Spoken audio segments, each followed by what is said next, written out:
তুই ইচ্ছা করে বেকার হয়ে আছিস, নিজে থেকে তো কিছু করার চেষ্টা করছিস না, করলে নাই বেকার থাকতি না। আর এই চেষ্টা কি কম করেছি? আমি কি তোর মতো ইউনিভার্সিটি শেষ করছি যে বড় কিছু পাবো? ওই সামান্য গাজীপুর পর্যন্ত পড়াশোনা করেছি। তাতে করে কি হয়, যে ছোটখাটো চাকরি পায় ওই পোস্টিং দিয়ে দেয় ওই টেকনাফ, তো আসা যাওয়াতে টাকা পয়সা সব চলে যায়। তাছাড়া এদিক যে বেশি কিছু করবো তাও হয় না, মানে ওই দিন আনতে পান্তা পুরাই, এই আর কি একটা ঝামেলার মধ্যে আছে।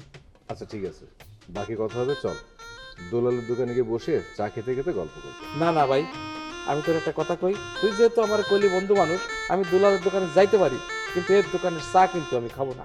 কেন চা খাবি না কেন? সমস্যাটা কোথায়? আহা, সমস্যাও তো গোসল করে না।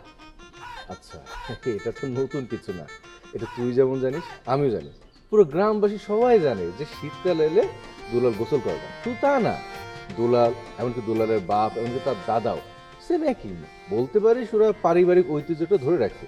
শীতকাল এলেই ওরা কেউ গোসল করে না। এখানে সমস্যা কি? একজনের একটা প্রবলেম থাকতে পারে, সেটা নিয়ে আমরা তার দোকানে যাবো আবার চা খাবো না, এটা কেমন কথা? আরে তুই যেটা ভাবতেছিস সেটা না। আরে শীতের মধ্যে মানুষ নয় একদিন নয় 2 দিন পরে তো গোসল করে, কিন্তু এই দুলাল শীত পড়াতে একদিনও গোসল করেনি। তাহলে এবার চিন্তা কর, ওর দোকানে চা একটা ঘেন ঘেন করে, আর চার মধ্যে একটা ফুটকা গন্ধ। এছাড়া দুলালের গায়ের যে গন্ধ, ওর গায়ের গন্ধে তো মশা মাছি কিচ্ছুই ঢোকে না ওর দোকান।